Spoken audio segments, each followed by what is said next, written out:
கொண்ட தோழர்களே, இன்று நடைபெற்ற பேச்சுவார்த்தையில் தொழிற்சங்கத்தினுடைய நிலைப்பாட்டை 62 தொழிலாளர்கள்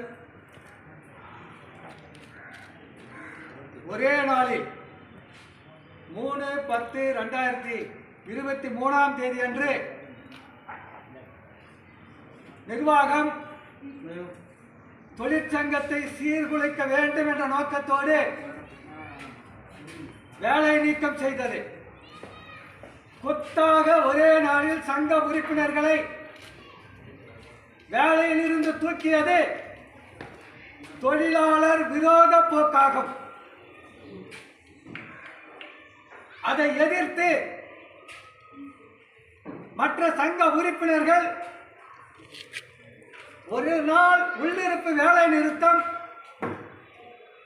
மேற்கொண்டார்கள். வேலை நிறுத்த நோட்டீஸ் கொடுத்த பிறகு பேச்சுவார்த்தை நடந்து கொண்டிருக்கிற போது பேச்சுவார்த்தை முடிவுகளை எதிர்பார்க்காமல் நிர்வாகம் வேலை நீக்கம் செய்ததால் தான் அந்த ஒரு நாள் உள்ளிருப்பு வேலை நிறுத்தம் நடந்தது.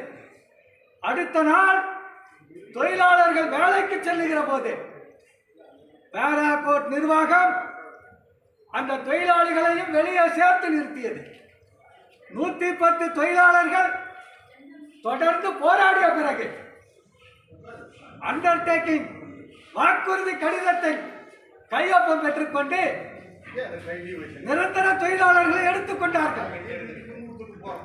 அதிலே 5 தொழிலாளர்கள் வேலை நிறுத்தத்திற்கு தூண்டியதாக உண்மைக்கு புறம்பான குற்றச்சாட்டை சுமத்தி அந்த தொழிலாளர்களை தற்காலிக வேலை நீக்கம் செய்து பேச்சுவார்த்தை நடந்து கொண்டிருக்கிற போது விசாரணையை அவசரமாக நடத்தி டிஸ்மிஸ் செய்தார்கள். இதற்கு முன்பு 2 தொழிலாளர்கள் லலான் சௌத்ரி, மகாலிங்கம் என்கின்ற 2 செயற்குழு உறுப்பினர்களை நிர்வாகம் வேலை நீக்கம் செய்தது. பொது கோரிக்கைகள் சம்பந்தமாக பேச்சுவார்த்தை நடந்து வரும் தருவாயில் அந்த தொழிலாளிகளை வேலை நீக்கம் செய்தது. தொடர்ந்து பேச்சுவார்த்தை நடக்கின்ற போது 62 தொழிலாளிகளை வேலை நீக்கம் செய்தது. இப்பொழுது 68 தொழிலாளர்கள் ஓராண்டு காலமாக வேலை இல்லாமல் அலைக்கழிக்கப்பட்டு வருகிறார்கள். தொழிலாளர் துறையா, இது முதலாளிகளின் துறையா என்கின்ற அளவிற்கு பேச்சுவார்த்தை நீடித்துக் கொண்டிருக்கிறார்கள். காலதாமதம் செய்யப்படுகிற நீதி மறுக்கப்படுகிற நீதிக்கு சமம் என்று சட்ட வல்லுநர்கள் எல்லாம் சொல்லுகிறார்கள். அதே போலத்தான் ஓராண்டு காலம் தொழிலாளர்கள் வேலையில் இருந்து தூக்கி வீசப்பட்டார்கள். சங்க உறுப்பினர்கள் வாழ்க்கை சிதைக்கப்பட்டது, அவர்கள் வாழ்வாதாரம் சிதைக்கப்பட்டிருக்கின்றன. எனவேதான் தொழிற்சங்கம் தொடர்ந்து போராடி கொண்டிருக்கிறது. உரிமை கேட்டால் வேலை பறிப்பு, வேலை பறிக்கிற இந்த போக்கு இருக்கக்கூடாது. தொழிலாளர்கள் டிஸ்மிஸ் செய்யப்பட்டு பேச்சுவார்த்தை இழுத்துக் கொண்டிருக்கிறது. தலைமைச் செயலாளருக்கு புகார் கொடுத்தோம், தொழிலாளர் செயலாளருக்கு புகார் கொடுத்தோம், தொழிலாளர் ஆணையருக்கும் புகார் கொடுத்திருக்கின்றோம். இந்த தொழிலாளர்களுக்கு நீதி வழங்கப்படுவதில்லை. எனவே உடனடியாக 68 தொழிலாளர்களை வேலைக்கு எடுத்துக் கொள்வதற்கு தொழிலாளர் துறை எழுத்து மூலமாக நிர்வாகத்திற்கு அறிவுரை கடிதம் வழங்க வேண்டும். அதற்கு மாறாக ஜேசிஎல் சேலம் அவர்கள் தொழிற்சங்கத்திற்கு அறிவுரை கடிதம் கொடுக்கிறார். நீங்கள் 2K டிஸ்பியூட் போடுங்கள், 2A டிஸ்பியூட் போடுங்கள் என்று சொல்லி முதலாளியை தப்ப விடுகிற நோக்கில் முதலாளியை தப்ப செய்வதற்காக இந்த தொழிலாளர் துறை தொடர்ந்து செயல்பட்டு வருகிறது. முதலாளியினுடைய தொழிலாளர் விரோத போக்குக்கு தொழிலாளர் துறை அடிபணியக்கூடாது, அதற்கு உடந்தையாக இருக்கக்கூடாது. ஏற்கனவே ஏசியா டுபாக்கோ தொழிற்சாலையில் 3 தொழிற்சங்கங்கள் இருக்கின்றன. மெஜாரிட்டி தொழிற்சங்கம் Asia tobacco United employees union அல்லது சங்கத்தை பரிசீலனை செய்து ஒப்பந்தம் போட்டிருக்க வேண்டும். தொழிற்சங்கம் ஆட்சேபனை செய்கிறது. தொழிற்சங்கம் தொழில் தகராறு எழுப்பிய தொழிற்சங்கம் Asia tobacco United employees union. ஆனால் இங்கே இருக்கிற ஏசிஎல் அவர்கள் டிஸ்பியூட் போட்ட தொழிற்சங்கத்தை புறக்கணித்து விட்டு டிஸ்பியூட் போடாத 2 தொழிற்சங்கங்களையும் நிர்வாகம் கொடுத்த கடிதத்தை அப்படியே ஏற்றுக்கொண்டு ஒரு 12-3 ஒப்பந்தம் போட்டதை FITU தொழிற்சங்கம் வன்மையாக கண்டிக்கிறது. இதுபோன்று தொழிலாளர் விரோத போக்கை தொழிலாளர் துறை அதிகாரிகள் செய்யக்கூடாது. எனவே அதன் மீது நாங்கள் புகார் அளித்திருக்கிறோம். நாங்கள் ஆட்சேபனை செய்த பிறகு அதிகாரி அவர்கள் 3 தொழிற்சங்கத்தையும் பரிசீலனை அந்த ஆவணங்களை சரிபார்த்த பிறகுதான் முடிவெடுத்திருக்க வேண்டும். 30ஆம் தேதி ஆட்சேபனை செய்து கடிதம் கொடுக்கிறோம்.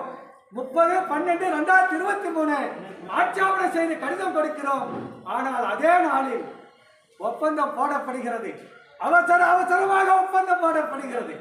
எனவே இதையெல்லாம் எதிர்த்து அதிகாரிகள் தவறு செய்தாலும் கண்டிப்போம், நிர்வாகம் தவறு செய்தாலும் கண்டிப்போம், தொழிலாளிகள் தவறு செய்தால் அதையும் கண்டிப்போம். தவறாக இருந்தால் எங்களை திருத்திக் கொள்ளுவோம். நீங்கள் 62 தொழிலாளர்களை பேராகோட் நிர்வாகம் 3ஆம் தேதி நிறுத்தியதால் தான் ஒரு நாள் வேலை நிறுத்தம் அதை எதிர்த்து நடந்தது. எனவேதான் மீண்டும் வேண்டுகோளாக வைக்கிறோம். ஏசிஎல் அவர்களுக்கு வேண்டுகோள் வைக்கிறோம். தொழிலாளர் ஆணையர் சென்னை அவர்களுக்கு வேண்டுகோளாக வைக்கிறோம். அடிஷனல் கமிஷனர் சென்னை அவர்களுக்கு வேண்டுகோள் வைக்கிறோம். தொழிலாளர் திறன், தொழிலாளர் நலன் மற்றும் திறன் மேம்பாட்டுத்துறை செயலாளருக்கும் வேண்டுகோள் வைக்கிறோம். 68 தொழிலாளர்களுடைய வேலை சிதைக்கப்பட்டிருக்கிறது. 3 கோடி ரூபாய் சம்பள இழப்பு ஏற்பட்டிருக்கிறது. அந்த தொழிலாளருடைய குடும்பங்கள் தத்தளித்துக் கொண்டிருக்கின்றன. 15 ஆண்டுகள் 20 ஆண்டுகள் வேலை செய்த அந்த தொழிலாளர்களை பழி வாங்கி இன்றைக்கு நடுத்தருவில் நிறுத்தியிருக்கிறார்கள். எனவேதான் அதிகாரிகள் மனிதாபிமானத்தோடு நடந்து கொள்ள வேண்டும். உங்களுக்கு வேலையிலிருந்து நீக்கிவிட்டால் உங்களுடைய குடும்பம் என்ன ஆகும் சிந்தித்து பாருங்கள். எனவே நிரந்தர வேலை நீக்க தடை சட்டம் கிரிமினல் குற்றவாளிகளை கூட நீதிமன்றம் விசாரித்துத்தான் தண்டனையை தீர்மானிக்கிறது. ஆனால் தொழிற்சங்கம் ஆரம்பித்தால் தொழிலாளர்கள் உரிமை கேட்டால் HR மேனேஜர்கள் என்று இருக்கிறார்கள், மேனேஜ்மெண்ட் கன்சல்டன்ட் என்று இருக்கிறார்கள்.